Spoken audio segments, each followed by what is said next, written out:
is everyone doing? Welcome. I hope you're all having a lovely Monday. I'm just gonna wait for a few people to show up. So today I'm gonna be talking about health disparities. Hello, how are you doing? In gynecology and just health disparities in general. To begin with, hi, my name is Edis. I'm a pre-med student studying biological engineering at MIT, and this summer I'm working with Pandia Health as a content creator. If you are familiar with our website, I've worked on the which emergency contraception is better, Plan B or Ella, how to maintain or work towards weight loss during the pandemic, and I also make content in Spanish every Tuesday with Dr. Sofia Yen, where we answer some very important questions about birth control. Hello, welcome. So yeah, and today we're going to be talking about health disparities in gynecology and in general. So make sure to check out our Facebook, Instagram, if you're here, and our blogs to keep up with our content. And hello. I think Daisy wrote a blog about how to support the Black Lives Matter movement, which is one of the reasons why I'm doing this, because I've personally wanted to be more informed about the Black experience in the United States and in Cuba, which is where I'm from. So I've been teaching myself a lot more things, and I was hoping to be able to share with other people today as well. So yeah, other resources at Pandia Health, if you have birth control delivery straight to your door with free delivery. So I want to tell you guys a few stories about health in the United States and how we, I guess, as a country have put minorities, in particular Black people, some Latinos, and Native Americans in a position where they're at a disadvantage in health. So the stories I'm going to tell are of J. Marion Sims, of Henrietta Lacks, and Puerto Rican women, and the Tuskegee syphilis trials, and then I'm going to go into some statistics about the health outcomes for people in different races in the United States. So, if you guys aren't familiar, J. Marion Sims is also known as the father of modern gynecology, and in these times of the Black Lives Matter movement gaining traction, one of his statues was brought down, and there's an image circulating the internet of three women standing in front of his statue with the gowns that you wear at the hospital and blood across their abdomens, and that's actually because he operated on a lot of slaves when he was, I guess, starting his practice, and many of these slaves did not receive anesthesia. Actually, all of them did not receive anesthesia, and so he was practicing in this unethical way, and then later when he was treating people that were white, or women, or people with uteruses that were white, hello, welcome, he did use anesthesia with them, but not with the slaves that he was working. So because of the horrendous things that he did to slaves, we were able to learn more about gynecology. So he helped find a cure for fistulas, which are a deformation that connects the vagina with the bladder, and it caused a lot of birth complications. One of the slaves, hello, welcome. One of the slaves that he was operating on, her name was Anarcha, and she was operated on 30 times, actually, without anesthesia.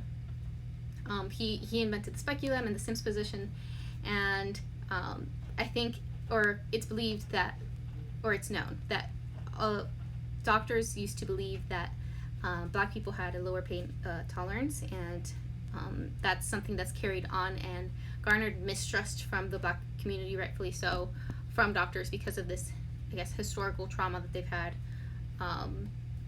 in these experiences. I don't have as much information on Henrietta Lacks, but I from what I know is that her DNA or her cells were used to create an immortalized cell line, which science continues to use in labs still today to run experiments, and her family had no idea about it. She did not consent to it. Hello, Sarah. And still, her DNA is used for scientific experiments, and it's just goes to show like how they took advantage of somebody without saying anything. So a lot of these stories that I'm saying are very tragic, but I want to make sure that I get the message across that the medical and science community have changed a lot.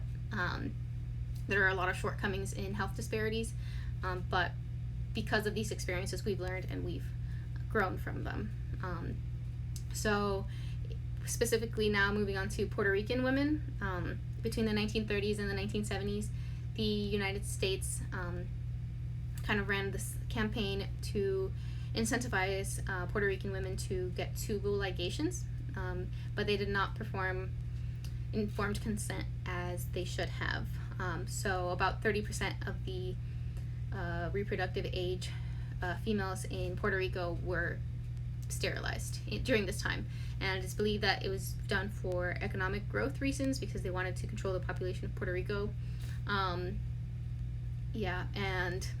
it's something that has caused a lot of distrust from Puerto Rican women. And in addition to that, when the birth control pill was being tried out on animals, before it was tried out in humans in the United States, before it was given the green flag to move forward, it was tested in Puerto Rican women, and that also caused, it was not followed up on. Basically, it caused some women to die, it caused some women to be sterilized, and that's a way that, and after that, things have changed. So, and then I think the most famous one, sorry this is to be the bearer of bad news, it's just we have to confront these things to grow, especially if you're going into medicine, you have to know that your career path has failed a lot of populations before. So the Tuskegee syphilis trials were a group of African American males. They were treated for bad blood, and they were not really given informed consent. They didn't know what they were being treated for. They didn't know what outcomes their treatment would have. And they were supposed to be in the study for 6 months, and they ended up being in the study for 40 years. I mean, not all of them, but the study continued on for 40 years. And then even when penicillin, which was used to treat syphilis, was discovered, they were not given the treatment to cure them. So ever since then, definitely the CDC has a whole website on how they're moving forward to make up for such shortcomings. Okay, so those are 4 stories about how we have failed or caused, as a medical community, some health disparities in communities of color particularly. So you may have heard the saying your zip code will tell you more about your life expectancy than anything else, and that's true.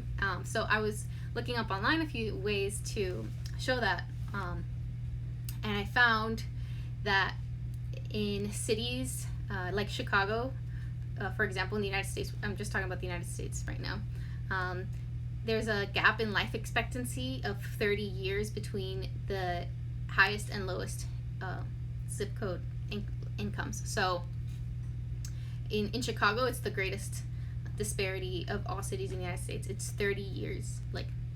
That's a lot. So the average life expectancy for anyone in Chicago is 77 years. And so between the poorest and the richest neighborhoods, there is a 30-year life expectancy difference, which is a lot. So a zip code tells you a lot about a person. It tells you their socioeconomic status. Sometimes it usually does. It tells you about access to medical care. It tells you about pollution and accessibility to healthy food. So oftentimes these lower income places are located in areas that are closer to highways, that are closer to places that discard toxic waste, industrial areas. And because of that, the people who live there suffer, their health suffers from it. And these areas are considered cheaper, so that's why the I guess the more toxic parts of society go there. Hello, Caitlin. Oh yeah, and if you guys have any questions as I'm speaking, feel free to ask. So it was found that the cities with the greatest segregation are the cities that have the greatest gaps in life expectancy. So as I mentioned, Chicago is number one. Next would be Washington, D.C., then New York, then Buffalo.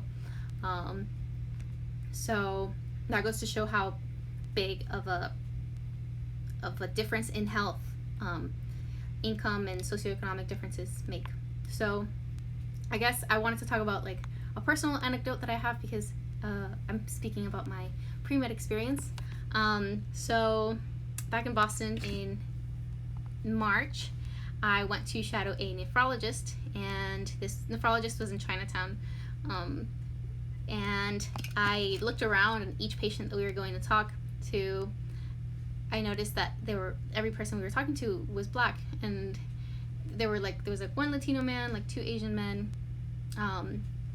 and then I asked the doctor, I'm like, why is that? Like, well, are there more black people in this neighborhood? I didn't know why there would be such. It was like 98% of the people there were black. And he told me that, yeah, they are aware that there's health disparities, that they don't know why, or I mean, I've explained some reasons why there would be differences, but it is a very real difference. So it's because there's a higher incidence rate of diabetes in the black population than there is in the white or other populations. So I have some statistics to read to you. So diabetes, if you're a white person, it's 7%. There's 7% of the population has diabetes. If you're black, it's 11%, and Hispanic, it's 12%, and Native Americans, it's 15%. So that's a big difference. I know particularly the Navajo Nation suffers a lot from diabetes. It's something that is not often spoken about, but it's something that needs to be brought attention to. So other things that I wanted to point out related to health disparities, this is specifically for gynecology. There was a form of birth control, kind of like the IUD, which was called the Dalkin Shield, and it was used in black women, and it was very painful and caused a lot of trauma, and I think there were black activists which spoke up against it. So if you're interested in that, make sure to look more into it. And then there's also like a higher incidence rate of fibroids in black women. I think it's 3 times more likely to have fibroids, which are benign tumors but still painful, and oftentimes cause people to have to get hysterectomies, which are not great. Hysterectomy, is when they take out your uterus from your body, and then you can no longer have children. Yeah, you don't have periods, but it's really painful if you have to go through that and you still wanted to have children. Another really painful fact is that maternal death rates for black women are 3 to 4 times higher than their white counterparts across all socioeconomic and educational levels. So it's probably stems from the belief, there's no like thing that you can point to say what it is, but it's because of these health disparities. A lot of times black women struggle to get across how painful or how much pain they're actually feeling. Sometimes they're not trusted in what they're saying.